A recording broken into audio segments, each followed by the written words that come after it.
Pagkalami sa sinugbang budburon oy, gamantika sa katambok, pagkahuman palo pa na to guso. Siyempre atong dayok di yun na mawala. Sayo pa sa bundag matas ni uli na kono kay nga naman wa may tarong habwa dito pero nakadala ta grasya gamay diha. So nagdala di ako guso kay mao na atong kilawon karon. Siyempre dala na nasudan.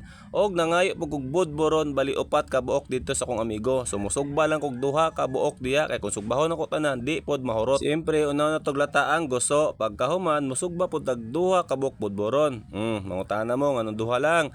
Kay ako ra isa kanan duha para po na sa akong mga anak ko niya inigulit nila panihapon namo. So akong lamas dira mga tats, bombay, loya, soka og limonsito. So maura ni makaya sa tong bulsa karon panahon na kay wa patay tarong income. Sige lang matas bisag isda-isda ta permanente at least presko ang akong ginakaon. Ikaduha wala man po na ako nagipalit kay nga naman libre naman na dito sa Peaceport. So mo na akong tirada ra matats. Di jud kunyo masisi kay hilig jud kog sinugba og kinilaw. Gusto na punta matas og sinugbang budburon. Gikata Peaceport matas, diretso na ta dire.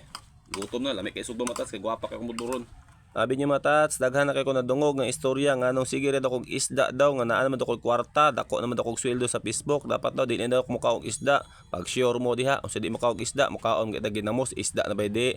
Sa tinuod lang anong dili ko hilig og karne, dili sa ingon nga dili ko kapalit. Katubi to mga video na ko to ni aging semana, di ba? Nakita man to ninyo, puro man to karne, di ba? So karon panahon ng matats, di sa ko mukaon og karne kay ngano man, feeds man gud ang kinaon na sa manang manok, baboy, puro na feeds sa to pa. Pag feeds ang kinaon, so nadyo to yung mga chemicals, di ba? So sa atong lawas magod maepektuhan pud ana kung magsige tagkaon ang mga karne. Pintaha man ning isda, gulay, seafoods kay healthy kay sa atong lawas, di ba? So kana bagong karne mga tas sama karon nagkaedad na ta, bisag wala tay bisyo, nganlan nga nagkaedad na ta, naa jud sakit nga maabot sa tuwa. Unya tiwasan pa na to sige kaon na ng karne. Kining ako are ning desisyon ha o ako are ning kabahin. Wa pud ko niyon nga ayo magkaog karne dia, bahala mo sige mo glitson dig magunsa mo kay inyuha man ang kinabuhi, iya man tag kinabuhi.